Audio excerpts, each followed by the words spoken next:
We bring you the latest updates from the Pna Newsroom. The Philippines and France have formed a task force to facilitate talks on expanded cooperation.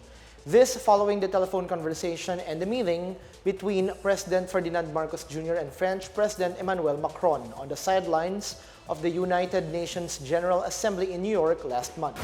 During their talks, Macron and Marcos discussed ways to strengthen cooperation on low-carbon energy, food security, addressing climate change, defense, and human trade. French Ambassador to the Philippines Michel Bocoz said the two countries could particularly work on small nuclear reactors, which she said fits the Philippines as an archipelago. She adds no meeting date has been decided yet, but a mission from France is expected to fly to Manila once details have been finalized.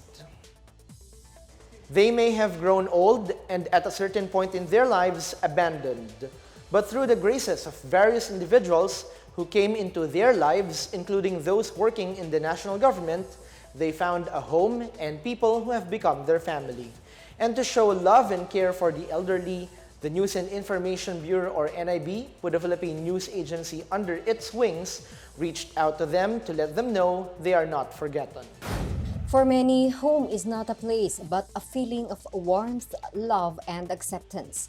For the elderly staying at the Golden Action and Reception Center for the Elderly and Other Special Cases or GRACES, the place is their home and their sanctuary, and for this, they are extremely grateful. 76 years old George Morante said that GRACES provides for their every need, not only in terms of material things, but more importantly, their emotional needs. Naman sila rito, bait naman. Parang magkakapatid na kami rito. Sama-sama na kami rito. Tinutulungan nila kami rito. Yung hindi namin alam, sinasabi nila. Ganon din kami. Meron kami ibig sabihin. Kaya kung minsan meron kami rito talakayan, yung mga nasa loob mo, sasabihin mo. George narrated that he used to own a club that was unfortunately razed by fire and suddenly he lost everything. With nowhere to go, he went to the Chinese temple in Harrison Plaza where he stayed and slept until he was brought to GRACES. GRACES is a residential care facility managed by the Department of Social Welfare and Development National Capital Region. It provides a temporary shelter with programs and services for indigent senior citizens who were abandoned, neglected, lost, and unattached, and are in need of special care and protection. Josefina Rigotti, 89 years old, has been staying in GRACES for 4 years now. She shared that she was confined at the Philippine Heart Center for more than 2 months before she came to GRACES. Josefina said that because of her sickness, her nephews and nieces gave up on taking care of her. Pero nung nasa hospital ako, yung pension ko silang kumukuha for 3 months. Nung bumunta ako dito, wala akong perang kahit isa. Virginia Danile, center head of GRACES, said that they provide for their residents medication and basic needs and offer psychosocial interventions for the elders. To help the management, the residents themselves try to take care of one another. NIB Assistant Director Lian Patugalan led the distribution of gifts to the residents of the shelter as part of the agency's annual outreach program.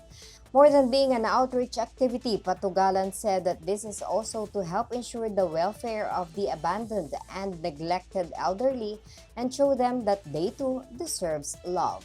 Ginawa ni former First Lady Imelda Marcos na Golden Acres na nagkakalinga sa mga ating mga matatanda na wala nang ibang mapupuntahan din kundi dito. At dito kumpleto pa rin, yung mga may sakit, may infirmary rin sila at may doktor at nurse din na talagang nakatutok din sa kanila. Tsaka kaya hindi rin sila talaga pinapabayaan dito. Pati pagkain din naman nila hindi rin napapabayaan. Tsaka yung mga ibang pangangailangan din nila. Ay natutuwa po ako dun sa mga, kahit na nakita naman natin sa kanila, kahit na sila'y matatanda na at yung mga, sabihin mo nang wala ng pamilya, walang pera na. Pero may dignidad pa rin sila at tsaka yung mga talent nila hindi pa rin sila nahihiya na ilabas. Kaya yun, parang wag silang mawalan ng pag-asa. Tsaka marami pa rin kahit na yung wala man silang pamilya, nandito pa rin ang ating pamahalaan sa pangunguna ni President Ferdinand Bongbong Marcos na magkakalinga sa kanila. During the program, Resty Reyes, 67 years old, dedicated songs for the NIB to show his gratitude. He said that he was rescued by the personnel of Graces not too long ago. Dati po akong kumakanta sa amateur. Pagka may piyesta po, dumadayo po kami. Bali 5 kami. Halimbawa po matalo yung isa nanalo, hahatiin pa yun namin pare-pareho. Nakahiligan ko na po yan. Opo, kumakanta na po ako. Danilas expressed her gratitude on behalf of all the elders in the institution. Of course, maraming salamat po sa suporta ng News and Information Bureau. Yung inyo pong ibinahagi na biyaya para sa ating mga lolo't lola. Napakalaking tulong po nun. No, considering na government agency din po kami, yung suporta nyo po is add-on dun po sa regular na meron tayong supply. Maraming salamat po at naway patuloy po kayong gabayan na ating Panginoon. Thank you so much po. Meanwhile, Graces calls for help as they look for volunteers and donors. Graces is located along Misamis Extension Street, Bago Bantay, Quezon City, beside SM North EDSA. For donations, they may be contacted through landline numbers 02929-1187 and mobile number 0932-342-2654. For the PNA Newsroom, I am Marita Muaje. The Armed Forces of the Philippines reported 2,443 human rights violations committed by the New People's Army from 1968 to 2009. The AFP Center for Law of Armed Conflict, headed by Brigadier General Joel Alejandro Naknak, submitted the records on Thursday to Commission on Human Rights Chair Richard Palpal-Latok. A list of probable NPA human rights and international humanitarian law violations for the first semester of 2022 was also submitted. Naknak said that from 1968 to the first semester of 2022, at least 4,000 violations were committed by the communist terrorist groups. He said this data will lead to the filing of appropriate charges against the NPA. The list of human rights-related incidents include cases of employment of child fighters, destruction of civilian-owned properties, use of anti-personnel mines or improvised explosive devices, willful killings, and other abuses. These resulted in the killing of over 2,300 individuals and the wounding of 485 others. In news overseas, authorities in Indonesia have charged 6 people over a football stadium disaster that left 131 dead over the weekend.